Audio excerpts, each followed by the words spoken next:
Okay. So what happened? Uh, in case of self-driving cars, as I have already told you, deep learning techniques are being used, and they are being used to create such computer vision techniques with the help of those digital image processing techniques to detect objects or barrier in front of you, to detect the correct route. So these things are utilized to finally come out with some self-driving cars, that is driverless cars. And Waymo successfully already introduced this type of cars, and also one another player is the Tesla. Okay, so this is again an important applications of self-driving cars. Then another example that I hope you have already used is Google Translate, this logo. So what happened when you suppose travel to a new place, was language you don't know, and the scripts also written in different language you don't know, then you will take the help of this Google Translate. So what happens in this case? Google ZNMT, that is Google's Neural Machine Translation.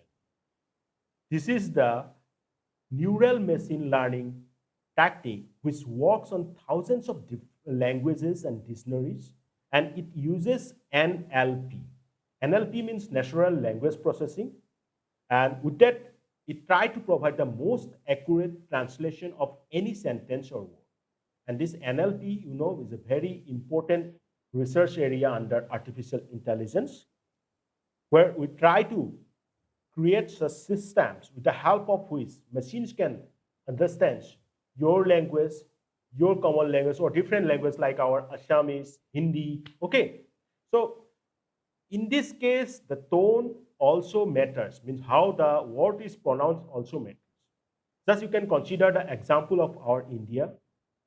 In northeastern portion and the Bengal portion, we people used to speak in a different way, and in the north portion of India, they speak in a different way. Similarly, in the South Indian portion, they speak in a different way. So this tone of the words also matters, and it takes the help of POS tagging, that is parts of speech tagging, then NER, that is named entity recognition and chunking. These techniques are used in NLP, and you can consider this Google Translate, as one of the mostly used application of machine learning. Suppose after 1 month you are going to visit China. Okay, you don't know the language of China, then you can consider the help of this Google Translate. Obviously, I'm not going to visit. Probably you are not also. So that is Google Translate. Then next example I want to cite as an application of machine learning is the online video streaming, and in that case, Netflix plays the first. You can consider the first pair. Okay, because over 100 million subscriber it has. So no doubt Netflix is the daddy of online streaming world. So Netflix 3D rise has all movie industrialists taken aback, forcing them to ask, how on earth could one single website take on the whole Hollywood, isn't it? Nowadays, obviously considering the Bollywood portion also. The answer is just machine learning, because Netflix is taking the help of machine learning algorithm to sell its products. Netflix algorithms constantly gathers massive amounts of data about its users' activities. Suppose when you pause, when you rewind, when you fast forward a movie, suppose on what day you watch the content, the TV shows you are watching on weekdays, movies on weekends, and the date and time you watch.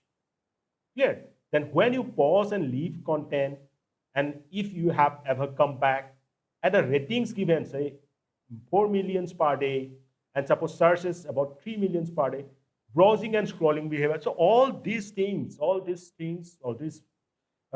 activities helps Netflix algorithm to gather massive amount of data to suggest you an interesting means movie for you.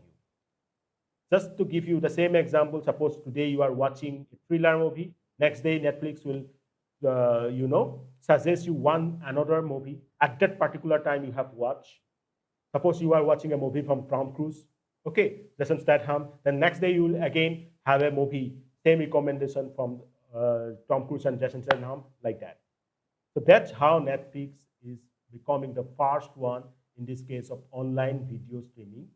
Okay, so that's how it is actually selling your products. Then, in case of fraud detection, also machine learning plays important role.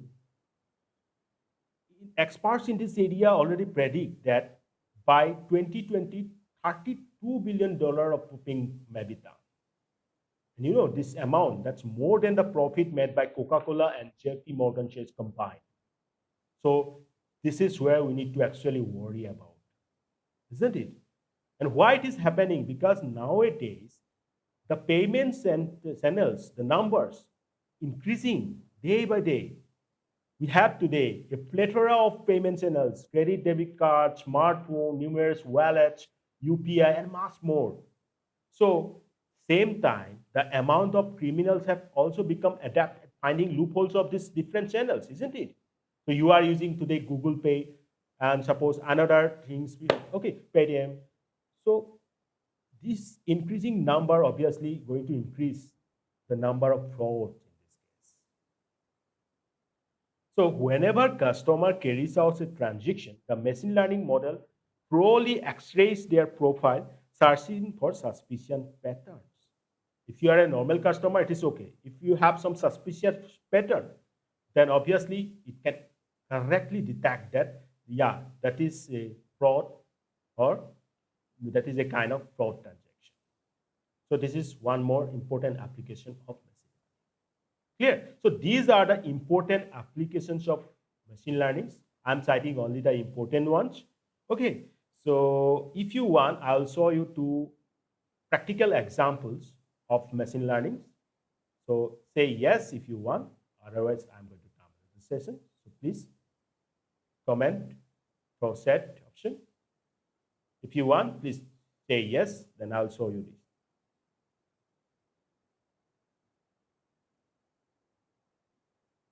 Well, so you want this example, isn't it? Okay, let me show you. So I'm going to consider unsupervised learning in this case, because you know unsupervised learning, as per my opinion, is the more means more useful, or you can say that sorry,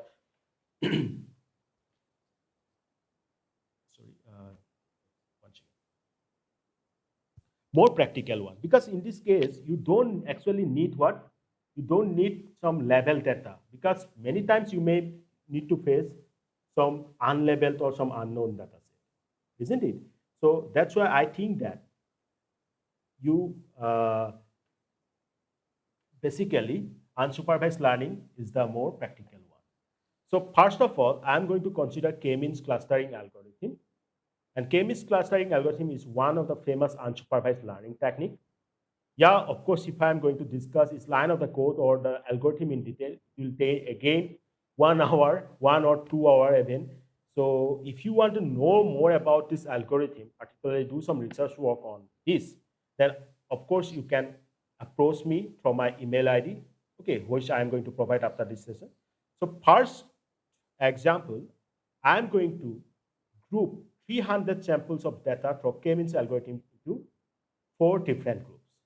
For that, I'm using this spider. Of course, language is the Python. And you know, sklearn is one famous library where you will find almost all the machine learning algorithms. Okay, even you will find some data sets also. So in this case, I'm going to generate some random data set, which is 300 in number, and I'll provide center, means 4 groups of 4 groups here. Okay, so let me first execute this. So while programming this, you may save it by py extension. I'm giving the name as k-means1.py. Either you can run at once, or you can run by means selecting some particular line. Okay, so first I'm importing this py plot, because I want to show you the plot of the output. Well, So then dataset, then k-means clustering algorithm. Okay, so I'm importing in from sklearn. Clear? So then I have generated this data set. Let me show you the data scatter plot. Okay, scatter plot means it will show you how the data are distributed. Clear? So see, these are our data. Is it visible to you? I hope so. So these are your data. Now I am going to group them into 4 different groups. So overall we'll have 4 different centers because I'm going to choose 4 in this case. Although in case of k-means algorithm, there is a disadvantage. You can consider it as a disadvantage that you need to provide the number of clusters by beforehand. But obviously, many researchers already introduced some techniques to predict the same. I myself also produce or introduce 2 techniques to predict the same. In this case, I'm using ALBO method. So let's learn run this. So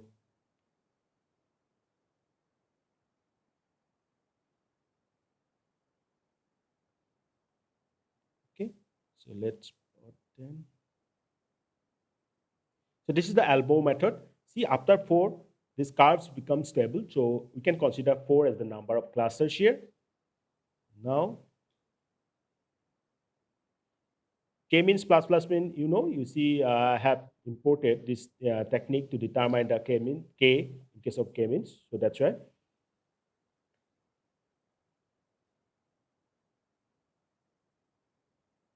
So let's plot the final output.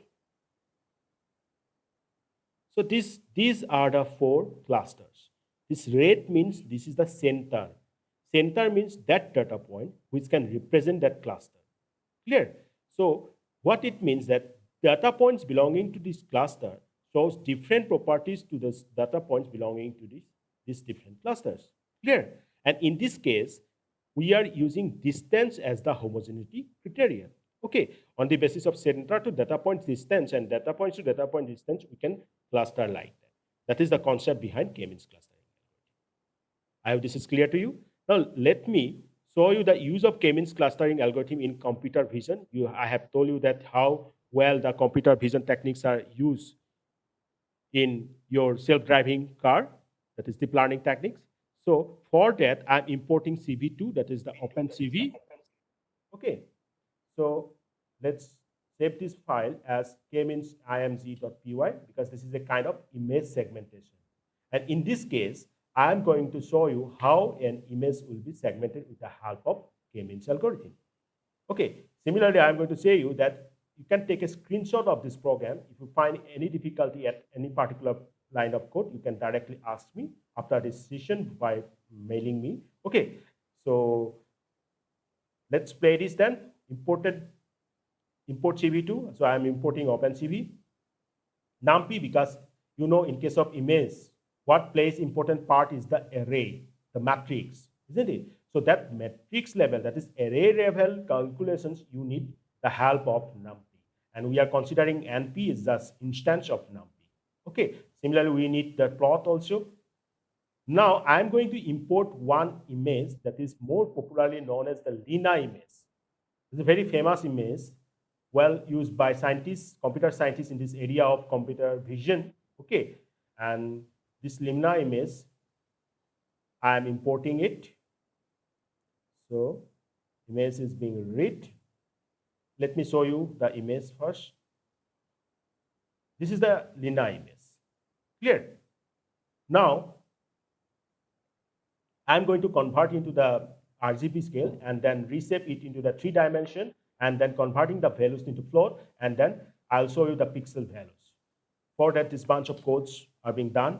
So these are the values. And then here I'm going to consider the color as the homogeneity criteria and K value as 3. So 3 segments. Then centers I already defined you. Clear?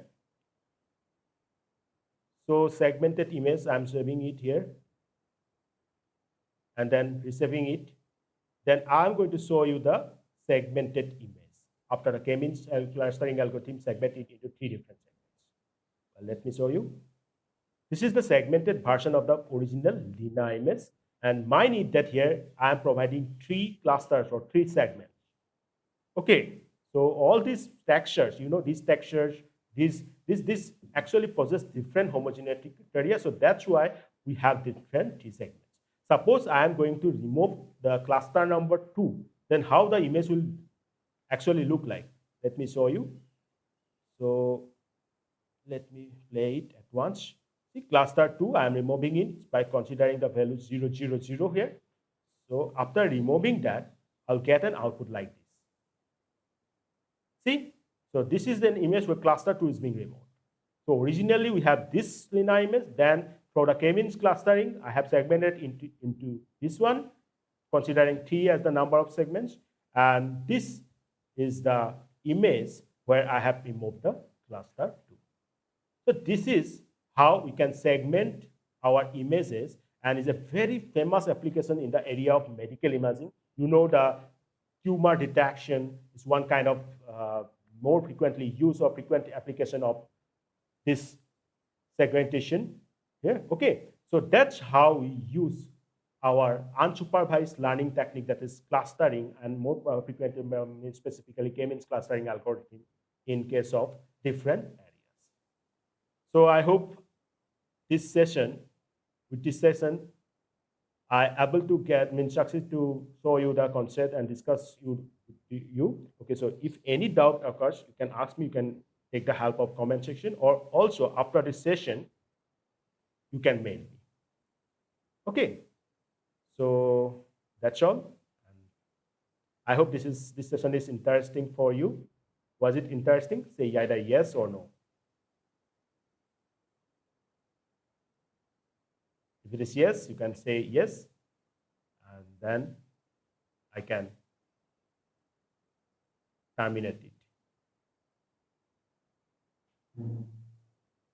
Okay, so thank you all for participating in this session. So you will get my email ID in your group.